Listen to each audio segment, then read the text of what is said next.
Bueno, yo particularmente les voy a contar así de manera breve mi paso por el tema de la Tierra plana. No, déjenme ir abriendo algunas cositas. Yo entré por el tema satelital puntualmente. Entré por el hecho de ver que los satélites, en esa nota periodística, se hablaba de que los satélites no estaban orbitando alrededor de la Tierra. Y, y la verdad que me llamó mucho la atención, no tenía, no estaba enterado que existían estas tecnologías, incluso estos, por ejemplo, que les estoy mostrando son imágenes oficiales de la NASA, y tiene un lindo cartel atrás, porque en inglés dice Scientists do it on balloons, o sea, los científicos lo hacemos con globos. Y lo que ustedes están viendo acá es un aparato satelital, de los que muchas veces se muestran de manera oficial como pertenecientes a un lanzamiento en un cohete. Déjenme que se los voy mostrando. O sea, fíjense, esto lo vienen haciendo de la década de los 60, ¿no es cierto? Pero fíjense los tamaños de los, entre comillas, satélites que se tiran. Y han estado ahí siempre. Después viene el show de la NASA. Discúlpenme la desprolijidad. Estoy tratando de encontrar acá un par de... Les quiero mostrar bien para que vean de lo que estamos hablando, ¿no? Incluso también se caen, obviamente. No es solamente que quedan ahí arriba. Déjenme que voy a hacerlo de esta manera. A ver. Acá vemos, ¿sí? Estos son los aparatos, realmente los satélites, ¿no? En donde incluso está identificado telemetría, sistema de comunicaciones, la carga útil que se manda, y se tiran muchos desde la Antártida, se tiran muchos desde Australia. Después el resto, hay un poco de show dentro del resto de lo que es el tema satelital, porque lógicamente dejan mucho dinero. Eso es algo que uno lo tiene que tener en cuenta, porque detrás de todo esto hay un gran negocio. La tecnología aeroespacial es un poco el nuevo mercado que abre oportunidades a enriquecerse, sobre todo cuando hablamos de países de primer mundo con respecto a países de tercer mundo. A nosotros nos venden la soberanía satelital. Argentina, de hecho, tuvo en varias oportunidades el lanzamiento de el ARSAT 1 y el ARSAT 2, en donde lo paga el pueblo. O sea, la realidad es esa, no es que son compañías privadas o emprendimientos privados. Cuando se habla de soberanía satelital, lo paga el pueblo. Y cuando yo les digo el tema de cómo se lanzan estos satélites, acá se van a poder hacer una idea. Esto es oficial, esto es todo oficial de la NASA. Y este tipo de cosas nunca se muestran en la televisión. O sea, a la hora, en los medios de comunicación, cuando se habla de tirar un satélite, viene el lanzamiento en el cohete, viene toda esa preparación, viene toda esa puesta en escena, pero este tipo de cosas ni siquiera se comentan, ¿no? No es que hay una noticia que dice, hoy vamos a lanzar un satélite desde un camión con un globo. ¿Por qué? Porque la idea es que la gente ni siquiera sospeche de que tal vez, porque obviamente la narrativa oficial va a ser, no, bueno, pero estos son una clase de satélites y los que nosotros lanzamos con cohetes son otra clase de satélites, porque tienen que ser satélites geoestacionarios que vayan a 36.000 kilómetros de distancia para que se queden en ese punto Lorenz dándole vueltas a la Tierra y toda una cuestión tecnicista que marea, lógicamente, pero este tipo de lanzamientos son constantes, o sea, de manera diaria, básicamente. No es que esto se hace una vez cada 5 años. Esto es constante. De hecho, la NASA es el consumidor número 1 de helio en el mundo. Es la empresa que más helio consume y compra en el mundo, lo cual acá pueden ver tirándolos desde tierra. Estos son equipamientos súper pesados, por eso se tiran desde camiones. Estos no son globos de los meteorológicos, que se tiran equipamiento mucho más liviano, que se tiran diariamente, incluso hasta varias veces durante el día, porque se utiliza para sacar telemetría, para después proveer a los servicios meteorológicos, cuando supuestamente están los satélites ahí orbitando constantemente. Entonces, es un tema que abarca muchísimo dentro, porque es una conspiración realmente. De hecho, acá lo que ustedes pueden ir viendo es, fíjense, a medida que los satélites se van alejando, cómo uno los deja de ver. Y acá estamos hablando apenas de kilómetros. Mucha gente se confunde y dice, no, yo veo a la noche, veo satélites porque yo veo el puntito blanco que pasa por arriba mío. Es imposible ver un satélite desde la perspectiva que lo cuenta la narrativa oficial. Desde esa perspectiva de un satélite a más de 1000 kilómetros de distancia, que supuestamente lo ilumina la luz del sol y por eso uno ve ese puntito blanco moviéndose. No da lo que se llama la resolución angular, no da la distancia. Y esto fíjense que es oficial de la NASA, es del propio video de la NASA. Estos globos llegan a 40 kilómetros de altura.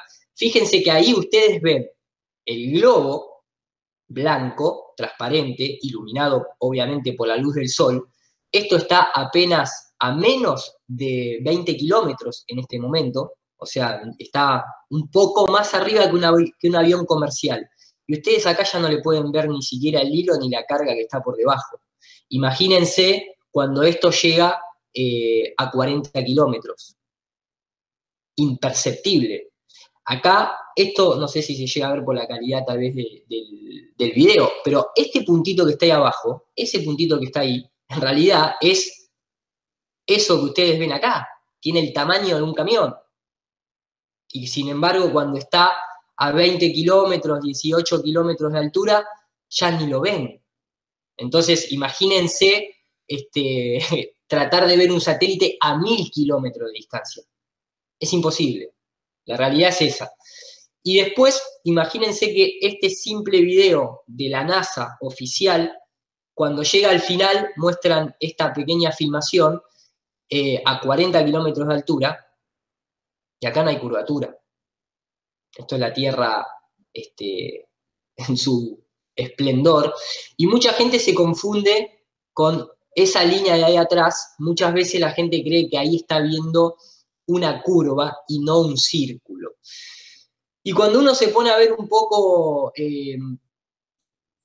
la óptica y cómo funcionan, porque lógicamente nosotros hemos ido, bueno, acá el globo después cae a tierra y se recupera, y esas son un poco las filmaciones que se muestran, ¿no?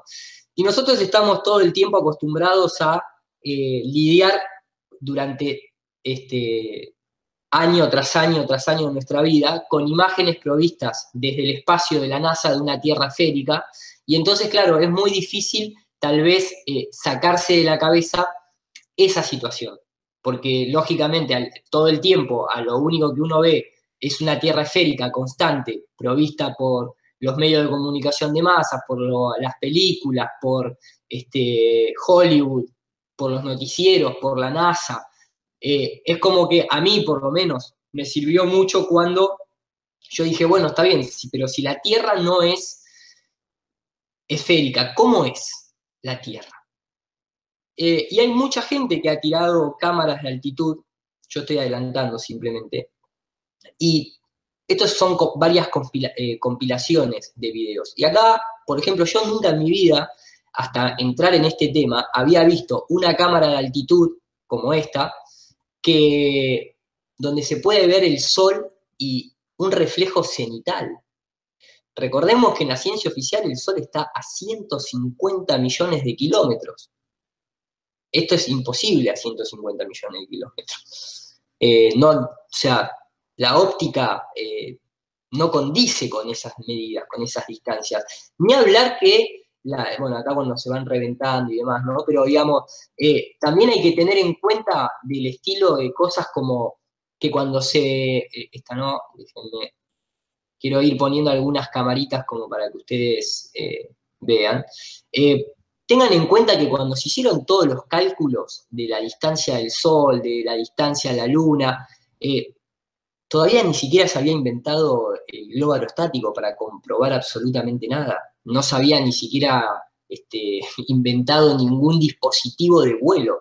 O sea, desde Copérnico, o desde Galileo, o desde Newton, tuvieron que pasar 400 años para poder más o menos tener eh, un instrumento capaz de volar, ascender y ver si realmente todos esos cálculos coincidían con la realidad observable. Estamos hablando de varios siglos antes de que realmente se pueda determinar si había o no había curvatura en la Tierra, ¿no?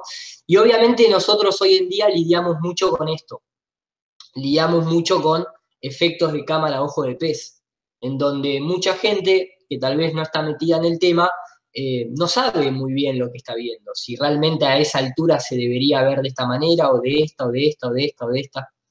Y acá no importa cuánto se asciende, el efecto siempre es el mismo.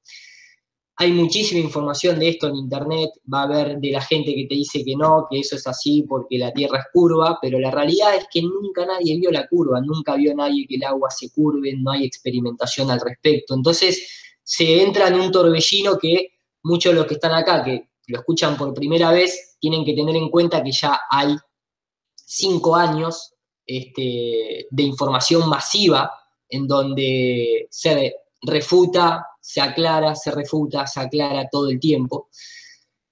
Y yo por lo menos desde mi perspectiva, con respecto a las cámaras de altitud, porque a mí siempre me gustó tratar de desprogramarme, ¿no? Un clavo saca otro clavo, y lo primero que uno tal vez tiene que tratar de hacer es quitarse esa imagen esférica de la NASA, de una bola perfecta ahí flotando en el espacio y todo el tiempo, ¿no? Esta imagen de acá mostrándonos desde la supuesta Estación Internacional Espacial. Eh, Hay que estar constantemente lidiando con eso. Yo lo que pude ir determinando con el tiempo es un poco, déjenme que se los voy a poner acá, eh, un poco, el tema es lo siguiente, la mayoría de las personas que se meten en la Tierra plana, fíjense que ni siquiera en el colegio o en la universidad, salvo que estudies alguna carrera que tenga que ver con la geografía, con la medición de terreno, nosotros ni siquiera sabemos a qué altura nos tenemos que elevar para ver la curvatura de la Tierra, lo cual debería ser la primera pregunta y la primera respuesta que uno se tiene que hacer. O sea, si yo me voy a poner a discutir si la Tierra es una esfera o la Tierra es plana, por lo menos tengo que saber en qué momento yo debería ver la curvatura, porque hay gente que te dice que la curvatura la ves porque ves que un barco desaparece en el horizonte a nivel del mar, o sea, debería estar ahí muy cerca la curvatura como para que un barco desaparezca y sea debido a eso. O que ciertos objetos se ocultan detrás del horizonte en realidad porque la Tierra baja detrás de ese horizonte. Entonces, el problema es que dentro de una esfera, si eso fuese de esa manera, es porque el horizonte es tratado como algo geométrico. En la Tierra plana, el horizonte es un límite basado en cuánto vos podés ver a la distancia, pero no es un límite geométrico, físico, que exista, que vos puedas ver ese horizonte. El horizonte siempre va apareciendo a medida que vos tenés o un objeto, un dispositivo que te permita ver más lejos, o a medida que vos te vas acercando a ese horizonte. Pero el horizonte siempre es como un arco iris, vos no podés llegar nunca al arco iris. Siempre lo vas a ver lejano a tu vista. Yo cuando, o cualquiera que se pone a investigar, dentro de la propia matemática, la ecuación de curvatura es básicamente la de casi 8 pulgadas por milla cuadrada. Quiere decir que cada vez que uno recorre una milla cuadrada, la Tierra debería curvarse estas 8 pulgadas hacia abajo, y eso es exponencial porque es un círculo, como para que se forme esa curvatura que uno ve ahí. Lo puede deducir por trigonometría, lo puede deducir por el método de Bhaskara, la cuenta es la misma porque los números no mienten. Incluso dentro de la propia ciencia oficial, cuando uno consulta a ciertas fuentes de información, se va a encontrar que matemáticamente lo tienen que decir. La curvatura de la Tierra se tiene que ver claramente a los 20 kilómetros de altura. Los 20 kilómetros de altura es la mitad de la altura a la que llegan estos globos con los que se arrancó la charla. Esta imagen que ustedes ven acá, que está hecha en AutoCAD, por una persona que se dedicaba a la parte de ingeniería civil, digamos, la parte magenta es la curvatura que se debería ver en esta situación, en esta cámara, a esta altitud. Y como ustedes ven, el horizonte siempre está a nivel. Entonces, cuando uno va viendo estas compilaciones de cámaras que llegan al doble de la medida oficial, siempre se va a encontrar con la misma situación, se va a encontrar con una fuente de luz muy cercana, se va a encontrar con un horizonte recto, y se va a encontrar con una situación de que no se puede ver más lejos porque no da la resolución del dispositivo. Incluso acá pueden ver imágenes que son reales, eso que ustedes ven ahí atrás, acá abajo, es un avión que está pasando y está dejando lo que se llama, bueno, hoy en día es un tema bastante discutido si es una condensación de vapor o es una condensación química, pero esto es una línea recta de varios kilómetros de distancia, cuando supuestamente debería ir siguiendo un poco la curvatura de la Tierra. Ahora, lo que sí a veces sucede es que, tanto cuando uno está, por ejemplo, en el mar abierto, o cuando está arriba de una montaña, o cuando está arriba de un avión, si las condiciones son bastante limpias, uno puede tener el máximo de visión. Y ese máximo de visión va a ser un círculo. ¿Por qué? Porque el ojo, al igual que cualquier lente, el ojo tiene esta forma, ¿sí? Tiene una forma cóncava, ¿bien? Perdón, convexa. Entonces, como el lente tiene esa curva, tiene esa panza, si las condiciones son buenas, lo máximo que vos vas a ver siempre es un círculo, pero no una curva. Y eso es lo que se va viendo, ¿no? Incluso esto está sacado de una página de ciencia que se llama OptiWiki, que sería como una Wikipedia, pero que toca todos temas de óptica. Está en inglés, pero acá ustedes pueden ver resaltado en rojo que dice justamente que siempre la imagen resultante, de manera obvia, va a ser circular. Esto es un poco el proceso de cuando se transforma una cámara que tiene un ojo de pez, se lo transforma en una cámara llamada rectilineal. Obviamente se venden cámaras ya rectilineales, pero todo esto se los muestro para que ustedes vayan haciéndose la idea de que siempre las lentes van a deformar y siempre las lentes van a finalizar en una imagen circular, pero no curva. Eso es otra cosa totalmente distinta. Acá se pueden ver imágenes en donde el globo está lanzado de noche, se ve la fuente de luz en la lejanía, algo que no debería suceder en una tierra esférica. Y estas son todas cosas que ni se tocan en los noticieros o en los programas de ciencia. Nadie va a prender la televisión y se va a encontrar con History Channel o con Discovery Channel mostrando nada de todo esto. Esto es una cámara, incluso ustedes van a poder ver cómo las nubes cambian de forma, como en la vida real, algo que nunca se ve en los videos de la NASA. El horizonte totalmente recto, y acá estamos hablando de distancias de varios de cientos de kilómetros.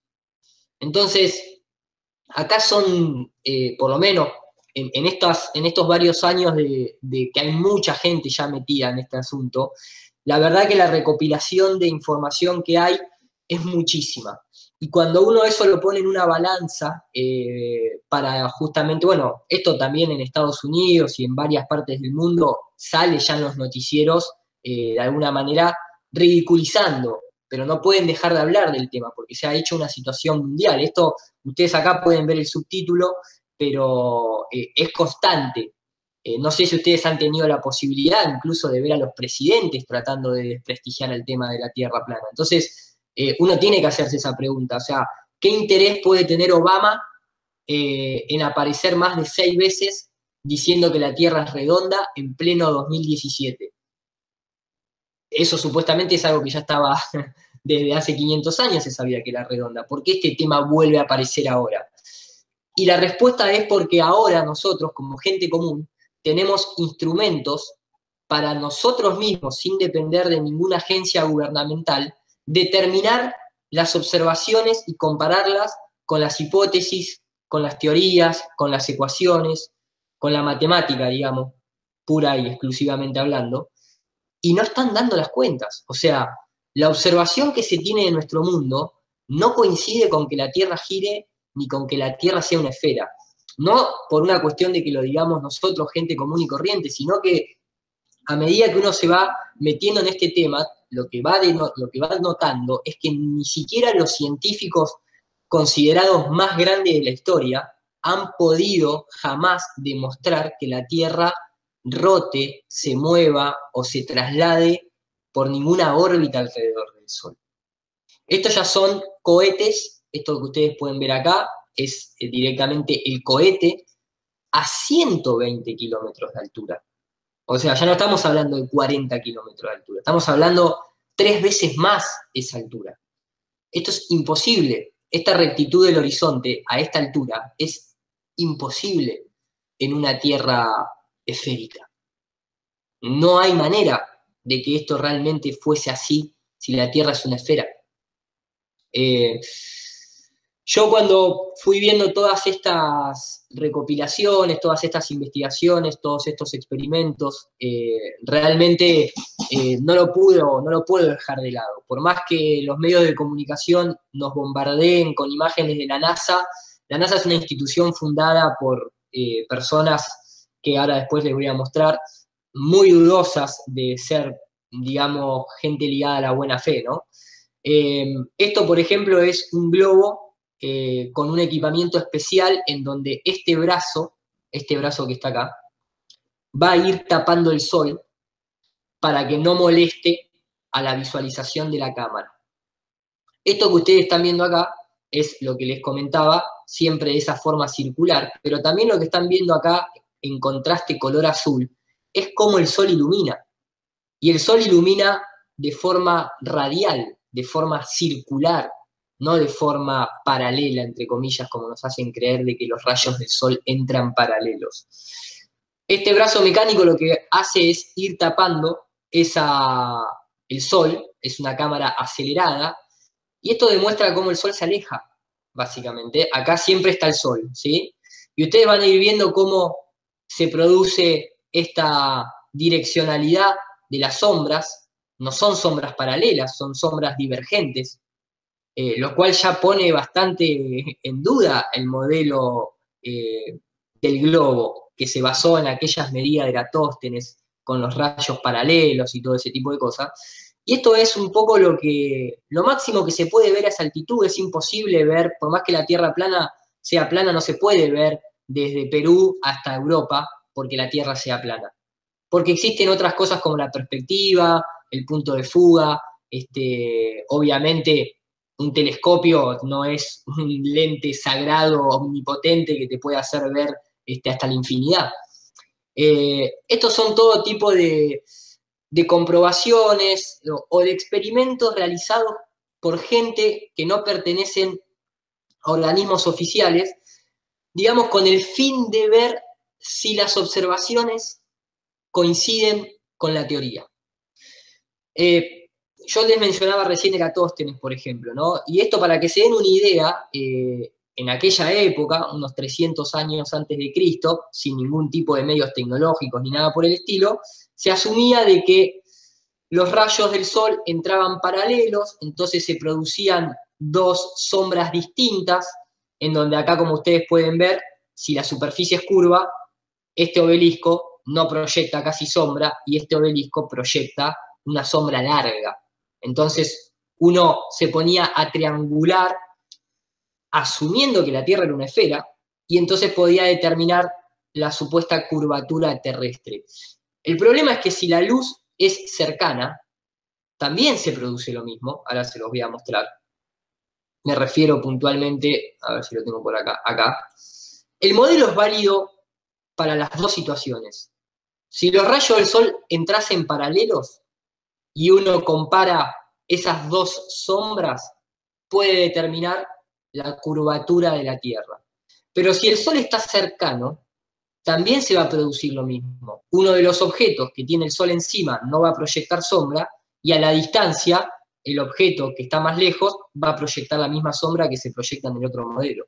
Entonces, un poco va en la premisa que uno quiere comprobar. Ahora, ¿el problema cuál es detrás de todo esto? ¿Quién vio alguna vez que los rayos del sol entren paralelos? ¿Por qué digo eso? Porque todas las observaciones que se hacen son así. Uno puede ver realmente que pareciera que la fuente de luz está por encima, lógicamente, de las nubes, pero acá se puede ver muy bien el cono que se proyecta. Entonces, uno desde tierra ve que se proyecta la luz de manera divergente. Cuando vas a 40 kilómetros de altura, ves la misma proyección de luz divergente. Nunca se produce esto. Siempre se produce esto. Estos rayos así no se ven nunca. Ahora, ¿cómo comprobábamos todo esto? Hace apenas 100 años atrás nada más. Si hace 100 años atrás más de la mitad de la población era analfabeta o no tenía ni siquiera los medios para ir a la educación que quisiera. 100 años atrás estoy hablando nada más. Entonces, esto es un poco de lo que les hablaba. Acá el punto es, yo con la medición de las sombras puedo determinar o la curvatura de la Tierra o puedo determinar la distancia al Sol. El experimento es el mismo, las cuentas son las mismas, la trigonometría es la misma, es simplemente la premisa que yo me pongo, que quiero de alguna manera descubrir. Ahora, en este dibujo que ustedes ven acá, los rayos del sol deberían entrar como están esas líneas amarillas, pero eso no se observa.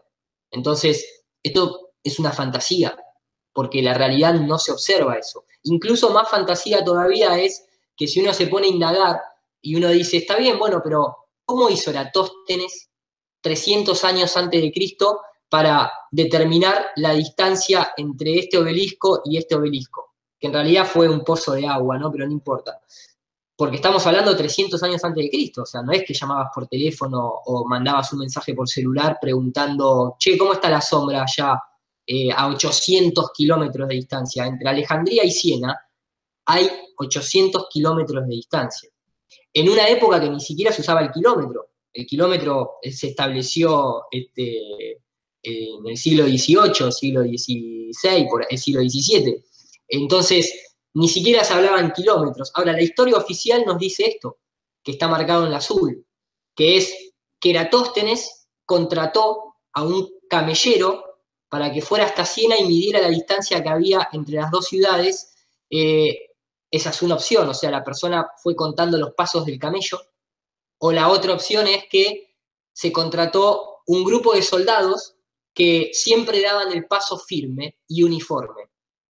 Y yo digo, ¿quién se puede creer eso a nivel académico? O sea, ¿realmente nos podemos creer que una persona comprobó 800 kilómetros de distancia porque contrató a un grupo de personas de un ejército que contaron los pasos durante 800 kilómetros?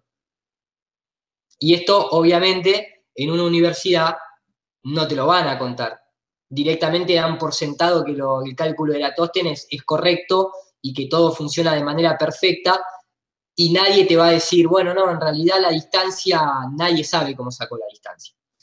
Y eso va un poco de la mano de lo que se nos va ocultando constantemente. Esto no es lo único que tal vez no te cuentan a nivel universitario. Por ejemplo, si uno va a la cosmología antigua, todas las culturas creían que la Tierra era plana. No es que esto es algo que surge ahora. Nosotros ahora nos estamos dando cuenta, tal vez, de lo que siempre fue. Mayas, hindúes, nórdicos, egipcios, incas, aztecas, griegos, inclusive los griegos mismos, todos creían que la Tierra estaba fija, que era el centro del universo y que era plana. Salvo nuestra generación actual, a partir de 1960 en adelante, comienza a tener de manera totalmente irrefutable que la Tierra es una esfera. pero la realidad es que siempre fue plana.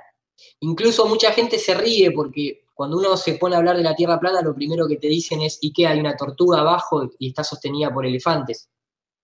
Y ese tipo de comentarios marcan una gran, digamos, ignorancia en el tema. Primero porque la cosmología de la tortuga y los elefantes es nada más que de origen hindú.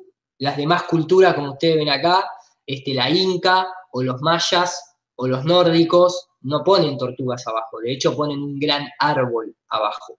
La tortuga nada más es de la cosmología hindú, pero tampoco te la dicen completa, porque te hablan de tortugas, te hablan de elefantes, pero nadie te dice que está cerrada por una serpiente en la propia cosmología hindú.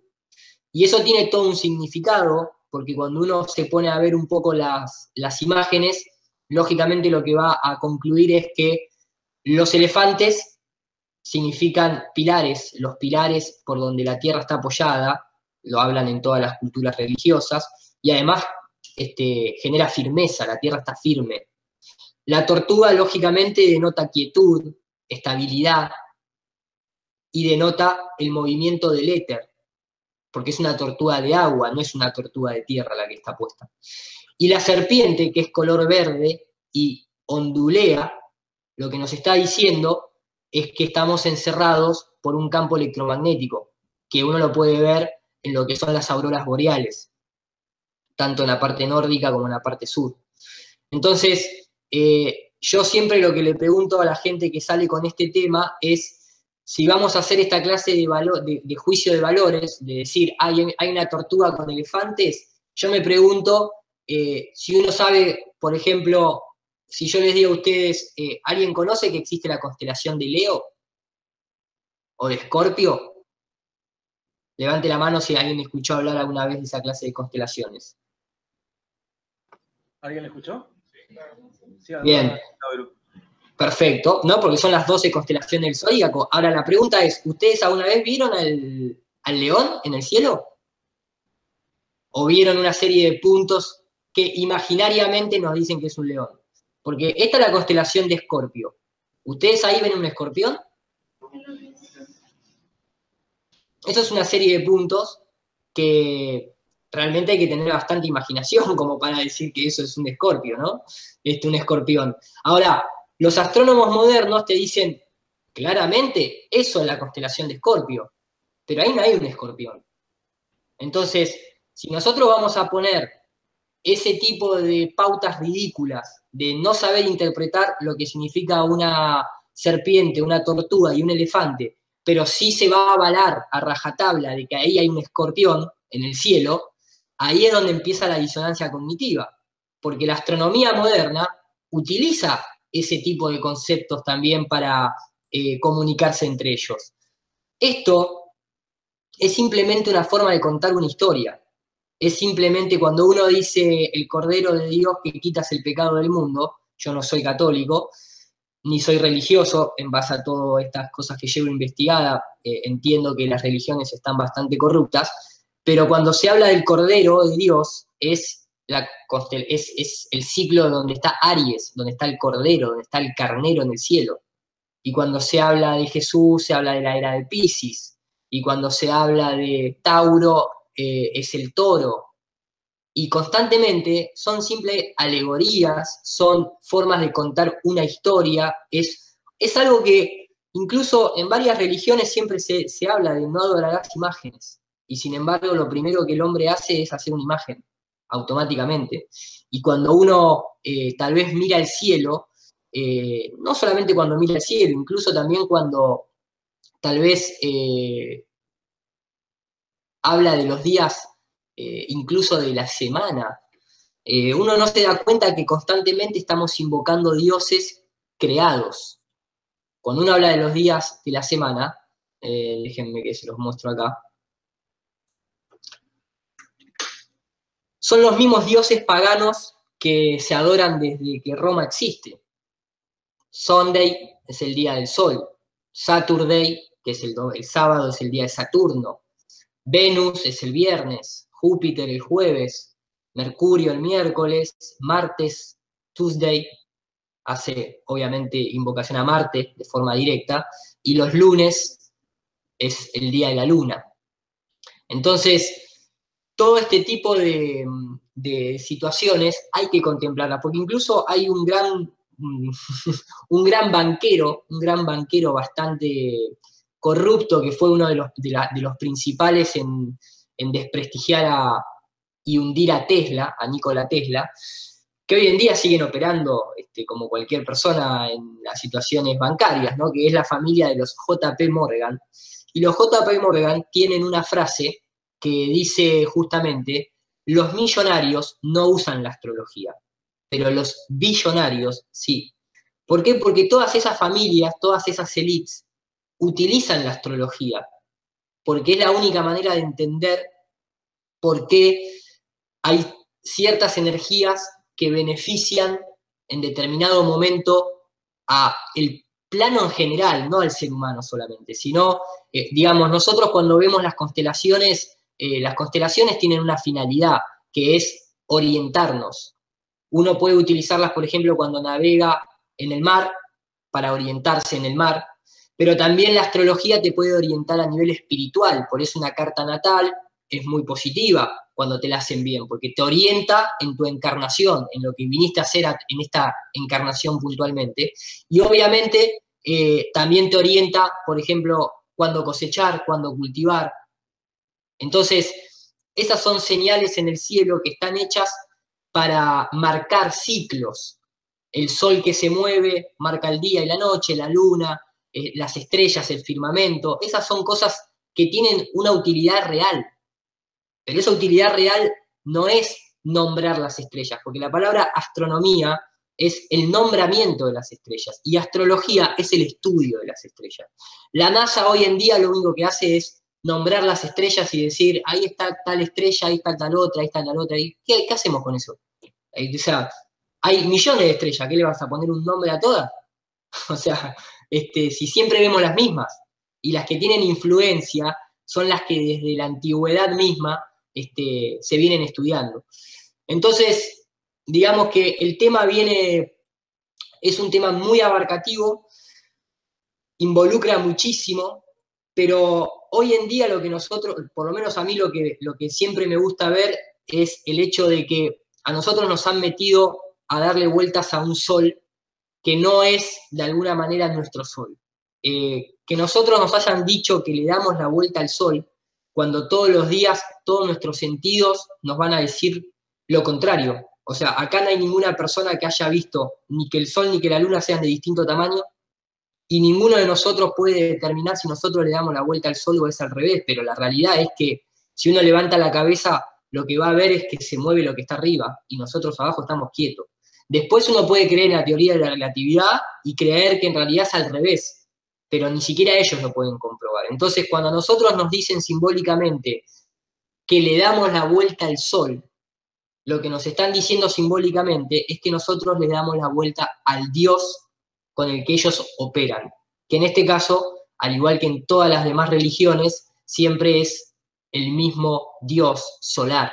Es un culto solar. Lo pueden ver en la iglesia, tal vez en la religión católica es lo más evidente de todo, porque es la religión dominante y es la que creó el heliocentrismo. Pero en otras culturas, en otras religiones, también se puede ver constantemente una adoración al dios solar. Lo que pasa es que muchas culturas chamánicas, sobre todo de lo que es Sudamérica y Latinoamérica, tenían una jerarquía un poco más equitativa, o sea, no era que adoraban al sol, sino que adoraban al sol, pero también adoraban a la luna y también adoraban a la tierra, y de hecho, esta imagen que yo les estoy mostrando, esto es luciferismo y satanismo a la máxima expresión. ¿Por qué? Porque en realidad es la tierra la madre de todos nosotros. O sea, si no existe la tierra, no existe el sol, no existe la luna, no existen las estrellas, no existe el agua, no existe nada de todo eso, si no existe la tierra. Lo que sucede es que el heliocentrismo, con la teoría del Big Bang, lo que te van a decir es que en realidad es todo al revés. En realidad primero existió el sol, y después vino la Tierra que se formó por la gravedad y se acumuló el polvo estelar y se terminó formando esto y salimos nosotros, sin ningún tipo de evidencia, sin ningún tipo de experimentación científica, ni comprobación científica, ni nada por el estilo. De hecho, la teoría del Big Bang, ¿cuántos de los que están acá saben quién creó la teoría del Big Bang? Levante la mano, por favor. Acá hay un muchacho que ha levantado la mano. ¿Quién creó, maestro, la teoría del Big Bang? ¿Cómo se llama? El sacerdote Exactamente. George Lamaitre, exactamente. Y sin embargo, usted, a ver, te pregunto a vos, ¿ya venías con el tema un poco de la Tierra plana o lo sabés por otro motivo? No, la verdad es que sí, la verdad es que sí. Sí, ya habíamos pasado un buen tiempo. Pero antes de acceder al tema de la Tierra plana, ¿vos hubieses pensado que había sido un sacerdote jesuita el que creó la teoría del Big Bang? De ninguna manera, más bien. Yo de hecho, más bien estaba bastante en la ciencia y de ninguna manera se hubiera ocurrido. A mí tampoco. De hecho, les voy a mostrar algunas imágenes, porque esas son cosas que, ¿por qué nos enseñan en el colegio o en la universidad? Obviamente que si estudias astrofísica, depende el profesor que te toca, te lo va a comentar por arriba, pero inmediatamente va a saltar a los nombres de las personas del siglo XX, de 1950 para adelante, y te va a empezar a nombrar a Hubble, y te va a empezar a nombrar a Stephen Hawking, y te van a nombrar a otros como supuestos autores o coautores de la teoría del Big Bang, pero la realidad es que la teoría del Big Bang fue creada por un jesuita. Ahora, ¿qué impacto psicológico podría tener en una institución como la ciencia, que supuestamente va en contra de la religión, si de golpe lo que vos estás estudiando te lo creó, te lo fabricó una persona que en realidad pertenece a la iglesia? ¿Cómo eso impactaría en tu cabeza si vos estás estudiando astrofísica o alguna carrera de ingeniería o alguna carrera de física o de ciencia? Esta persona que está acá es un sacerdote jesuita llamado George Lamaitre, que fue el padre de la teoría del Big Bang, y no es casualidad que está al lado de Albert Einstein. Porque Albert Einstein, seguramente, algunos no, pero muchos, conocemos la historia de que era un farsante que trabajaba en una oficina de patentes, pero que después se encargó de demostrarle al mundo de que era un genio porque creó la teoría de la relatividad. Pero la realidad es que no, la realidad es que era un farsante que trabajaba en una oficina de patentes. De hecho, la teoría de relatividad la presentó otra persona que ahora no recuerdo el nombre, y por eso Einstein y un sacerdote jesuita están compartiendo esta imagen, y no solamente esta imagen, sino que también uno puede ver incluso a Albert Einstein. Yo les nombraba recién a los J.P. Morgan, pero la realidad es que Albert Einstein también está al lado de los J.P. Morgan. Y noticias de esa época, en periódicos, tienen títulos como que la teoría de la relatividad es más de J.P. Morgan que de Albert Einstein. Porque ¿quién creen que financiaba todo eso? Que Albert Einstein era... ¿O quién ustedes creen que financiaba los telescopios de Galileo? O las investigaciones de Newton en el año 1600. Que en esa época Galileo iba a ir a una ferretería o a una casa de óptica a comprarse los lentes. Eso se lo financiaba la iglesia. No es verdad que Galileo y la iglesia estaban en contra. De hecho, el que estaba en contra era el padre de Galileo, porque el padre de Galileo no quería que Galileo fuese un jesuita. Acá podemos ver otra foto oficial, original, de los encuentros de George Lamaitre con Albert Einstein.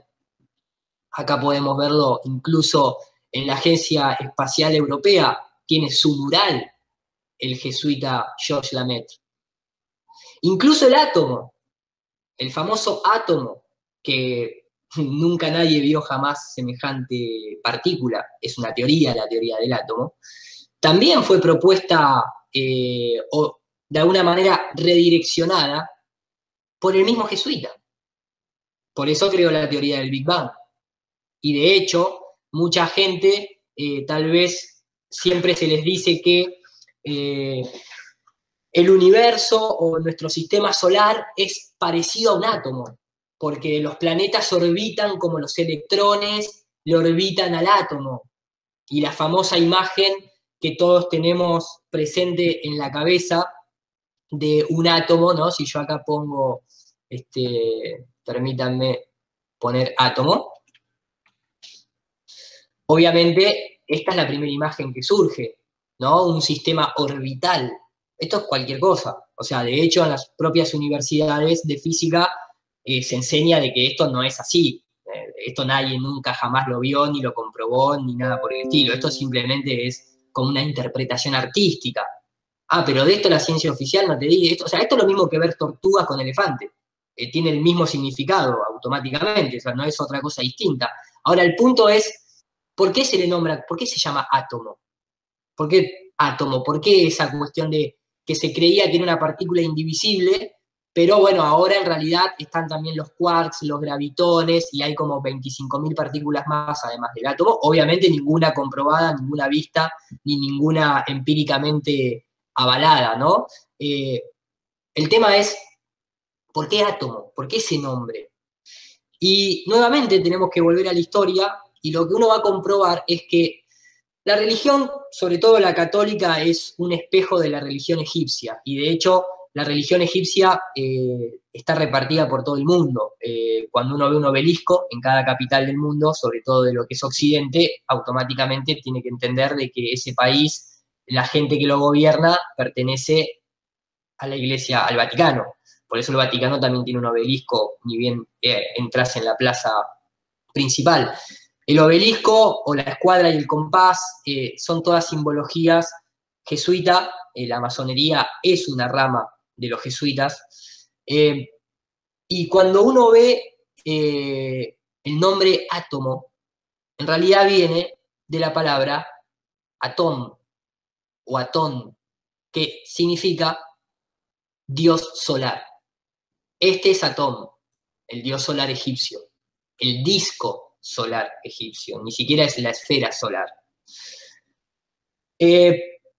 Cuando uno se cree que, cuando uno habla del átomo que es indivisible, en realidad simbólicamente lo que nos están diciendo, cuando uno habla de Atón, está hablando del dios solar, y cuando uno habla del sol, en realidad lo que está hablando es que el sol es una fuente electromagnética, no es una situación de fuego, de una fusión nuclear, como te lo presenta la teoría oficial de que supuestamente el Sol es una fisión nuclear constante, que pierde masa, que gana masa y que llega. No, todo eso es, o sea, no solamente es incomprobable, o sea, la comprobación directa es que el Sol en realidad actúa como una fuente electromagnética. Y de hecho, cuando uno se la pone un poco a, déjenme mostrárselos de una manera un poco más ilustrativa. Acá se los voy a poder mostrar. Esto que ustedes van a ver ahora está en inglés, pero es debido a que, bueno, fue una presentación que hice en Estados Unidos el año pasado y no tuve tiempo de traducirla, pero no es algo que no lo vayan a entender con imágenes. Hay todo un grupo de científicos actualmente que no son terraplanistas, pero sí cuestionan a lo que es la teoría oficial heliocéntrica y sobre todo de la teoría del Big Bang. Se llaman el universo eléctrico, y estos sí son, para los que le gustan tal vez las personas con credenciales, estos sí son astrofísicos, físicos, oficiales, o sea, estudiados en una universidad, que se dieron cuenta de esta mentira. Y entonces empezaron a cuestionar el modelo y empezaron a encontrar un montón de respuestas cuando las cosas son creadas con electricidad y no con gravedad, o cuando son manejadas con magnetismo y no con gravedad.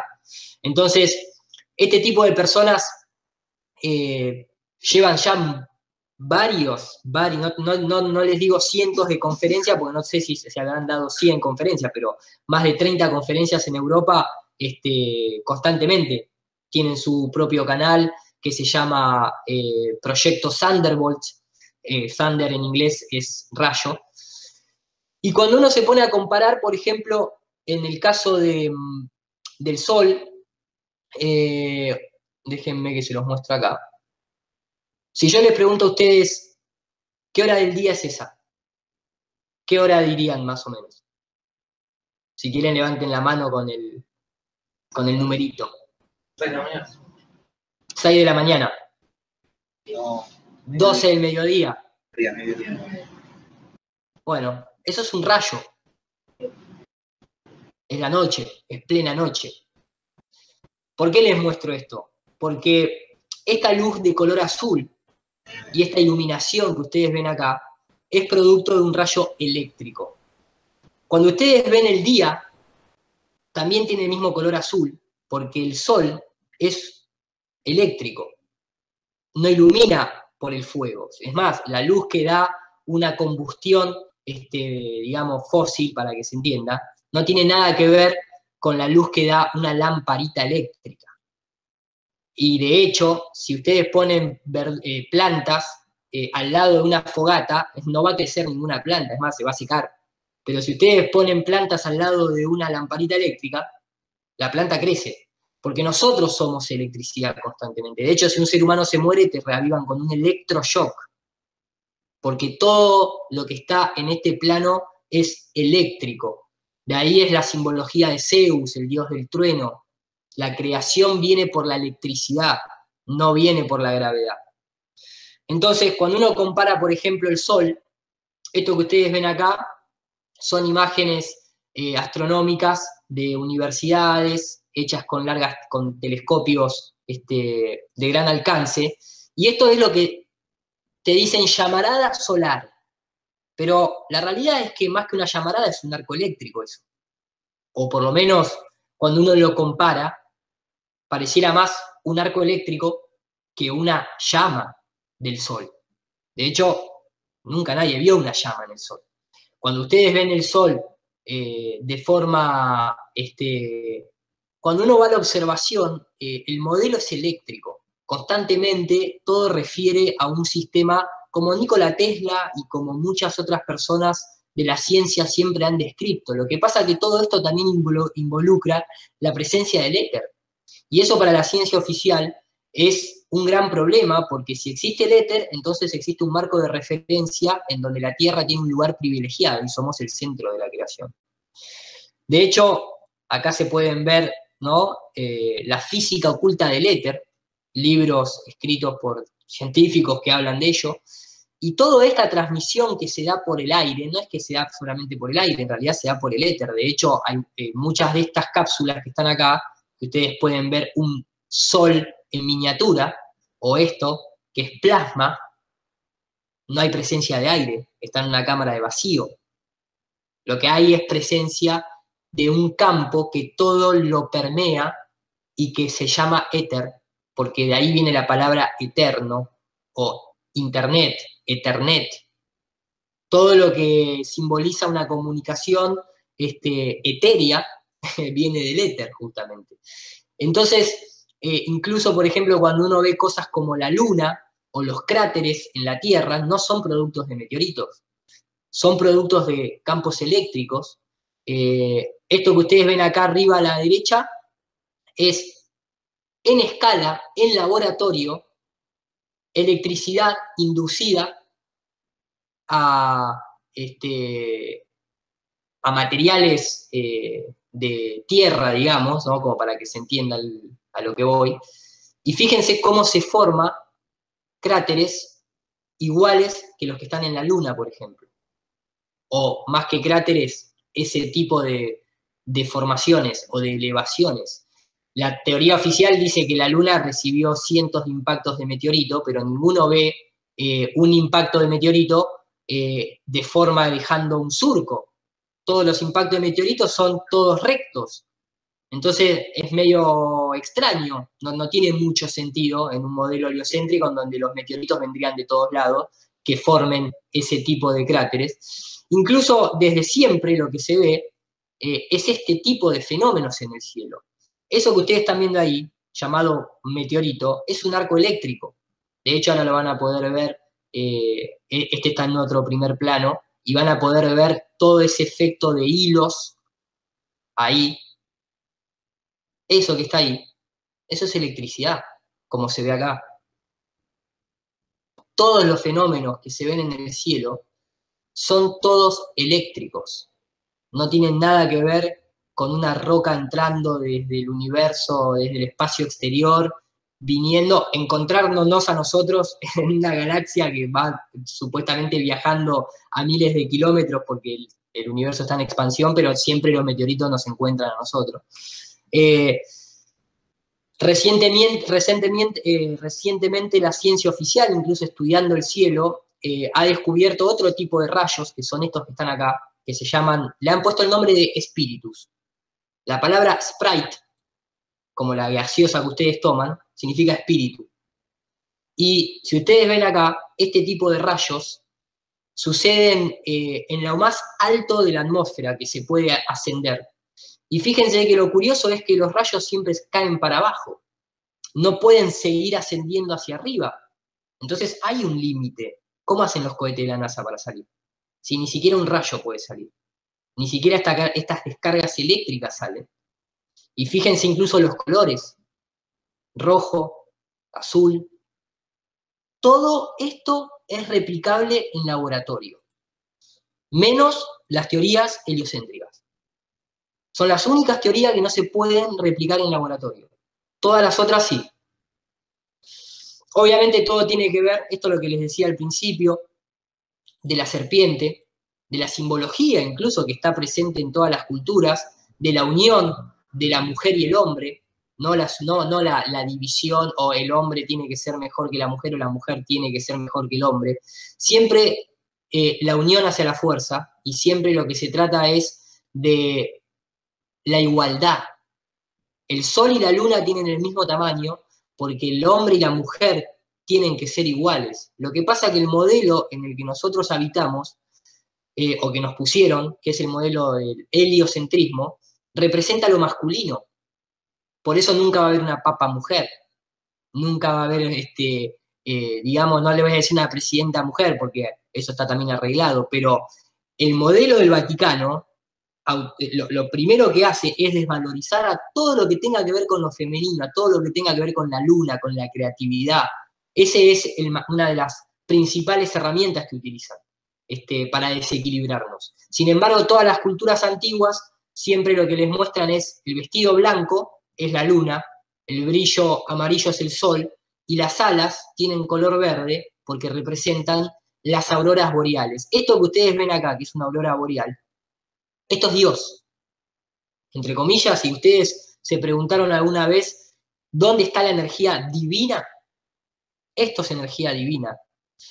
Esto es lo que, digamos, a lo largo de toda la historia, todo lo que son tanto las religiones satánicas como el chamanismo, es a lo que se refieren con la energía de la creación. Cuando nosotros cerramos los ojos, o sea, si uno se cierra los ojos y se los aprieta con la mano, va a encontrarse con esos puntitos verdes constantemente, con esos chispitos de color verde. Cuando uno, por ejemplo, en un cumpleaños le dicen, pedí 3 deseos, lo primero que tenés que hacer es cerrar los ojos, porque si no cerrás los ojos y pedís los 3 deseos, no se te cumplen.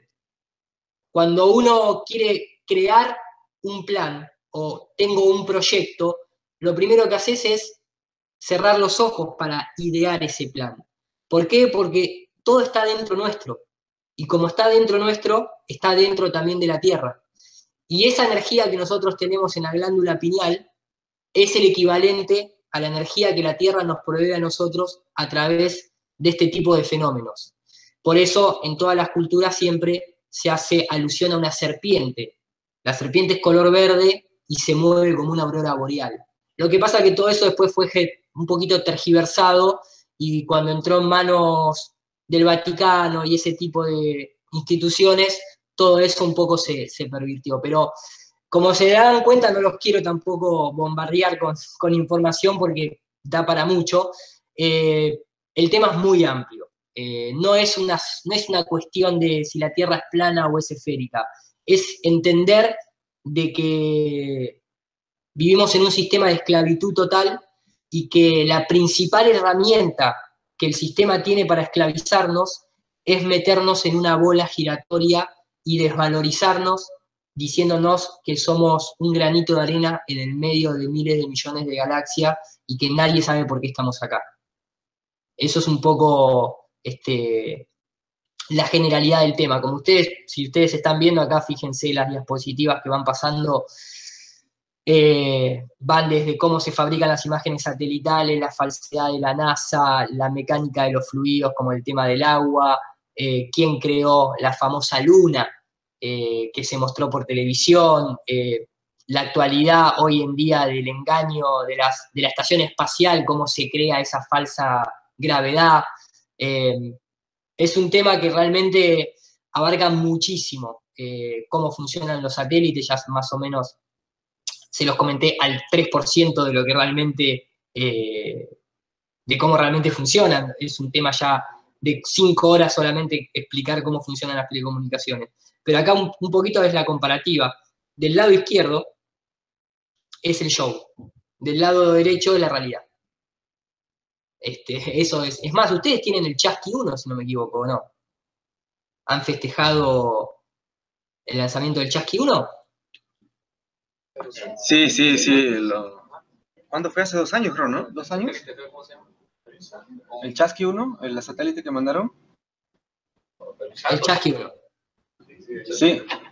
El Chasqui 1, ¿ustedes vieron cómo lo lanzaron, el Chasqui 1? Alguno levante la mano si alguno vio cómo se lanzó el Chasqui 1. ¿Alguien vio? Nadie. Nadie vio cómo se lanzó el Chasqui. Yo se lo voy a mostrar ahora, el Chasqui 1. Humala, el presidente que está en la cárcel ahorita. Está en la cárcel ahora el presidente ese. Bueno, me imagino que esto debe tener algo que ver. Este es el Chasqui 1, gente.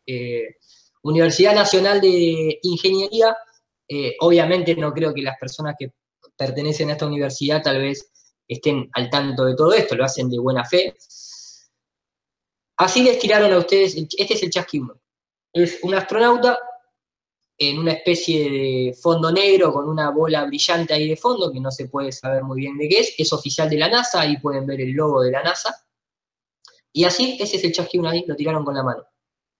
Eso que está ahí es el Chasqui 1. ¿Ustedes creen que esto realmente es para respetar a estas instituciones? Y ahí está la gente viéndolo desde la universidad, obviamente, contenta, aplaudiendo y festejando. Pero lo estaban viendo en vivo. Le pusieron un satélite en órbita con la mano. O sea, Bravo. si yo realmente, ¿viste? O sea, el costo de los satélites, ¿no? Ahí va, mirá. Vos decís, ¿y en qué momento se estabiliza eso? Porque, o sea, no tiene ni motores como para estabilizarse, o sea. Y ahí está ese es el Chasqui 1. Y así están todos los países de Latinoamérica, ¿eh? No se sientan disminuidos tecnológicamente. En Argentina también se hace lo mismo con los nanosatélites. Obviamente el ARSAT 1 y el ARSAT 2 requirieron otro nivel de show, porque si no, tal vez se hubiese armado, con los valores que pasaron, se hubiese armado un poquito más de problemas. Pero los satélites, acá lo pueden ver, esto es en 1950, los militares empujando a mano, en ese momento, fíjense cómo se abren y lo empujan, y lo tiran empujándolo mientras que van corriendo. Lo único que cambió de 1950 al 2018 es que ahora lo hacen con un camión. Pero después viajaban con aviones y rescataban los satélites mientras que todavía estaban volando.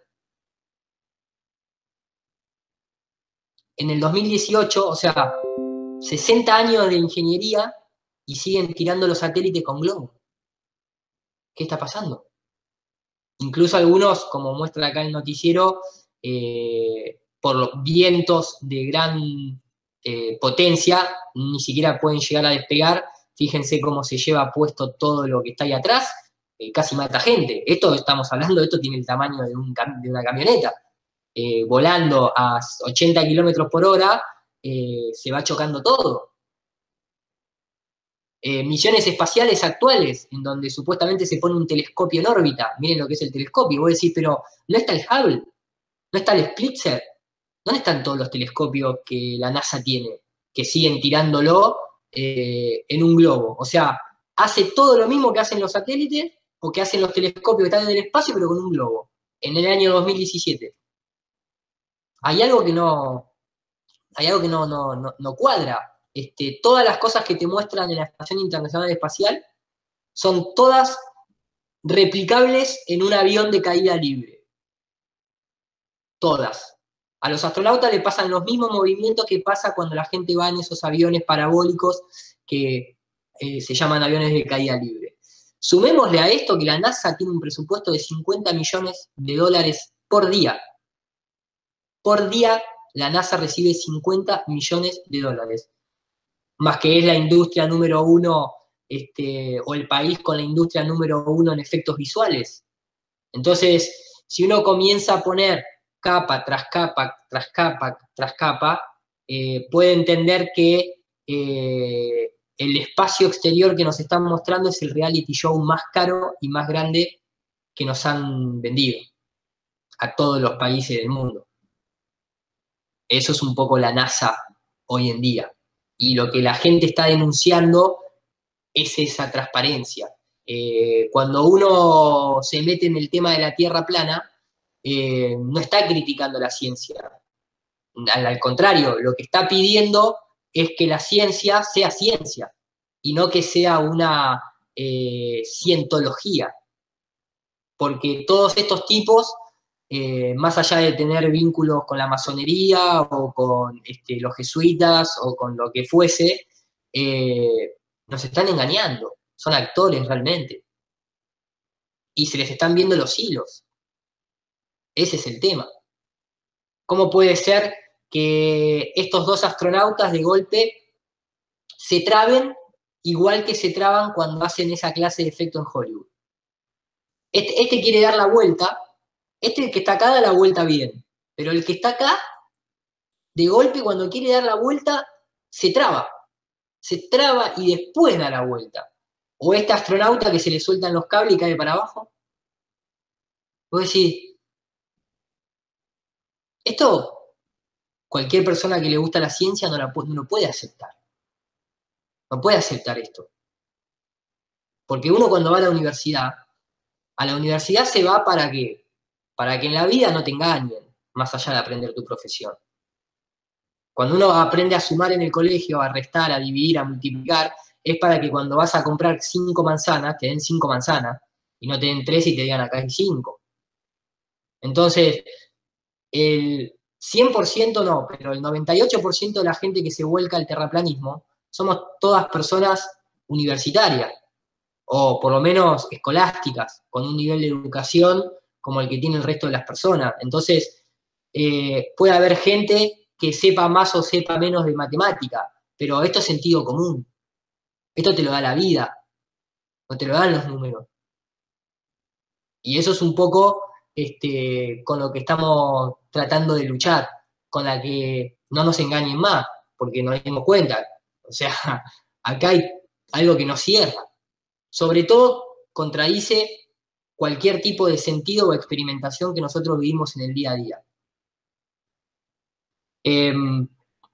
Esto es la época de la Luna. Fíjense cómo ellos tenían un equipamiento en laboratorio con el que emulaban esa supuesta antigravedad. Y acá van a notar algo. Del lado izquierdo es la prueba 3 años antes de supuestamente llegar a la Luna, y del lado derecho es cuando estaban en la Luna. Y yo pregunto a cualquier físico, ¿a ustedes les parece coherente que una persona equipada con todo un traje hidráulico se caiga al piso y se levante en tierra igual que supuestamente pasaría en la Luna? ¿O es que los dos están en tierra?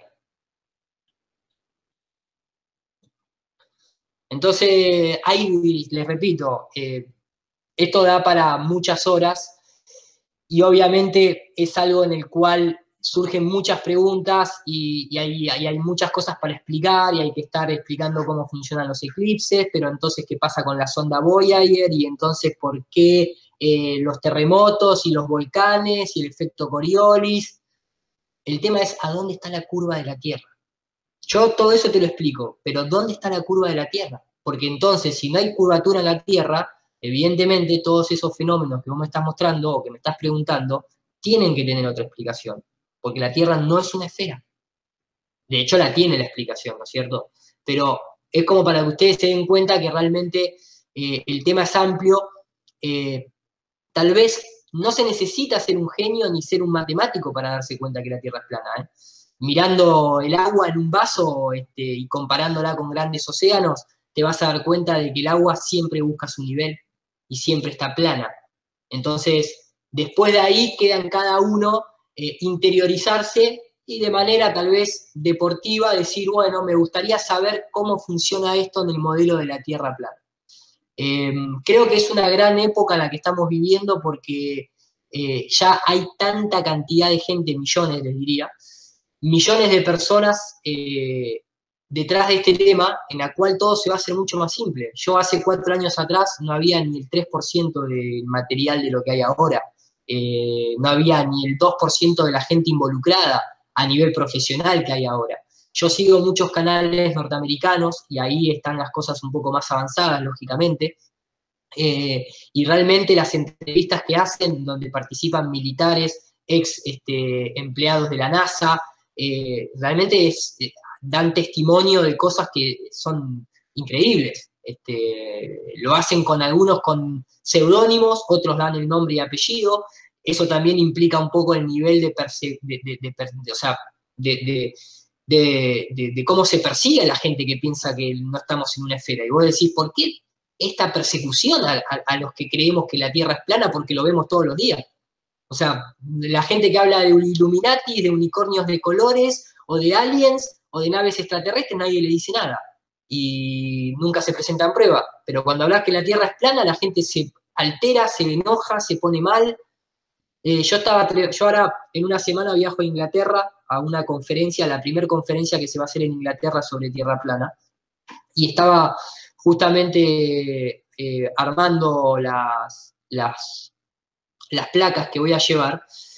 Y hoy en día, para que se den nada más que una pequeña idea, hoy en día en YouTube nada más, no en otro medio de comunicación, solamente en YouTube hay 20.200.000 videos subidos de Tierra plana. 20 millones de videos de Tierra plana, en los que hay tierraplanistas y otros videos que están asociados en los que se intenta desmentir a los terraplanistas.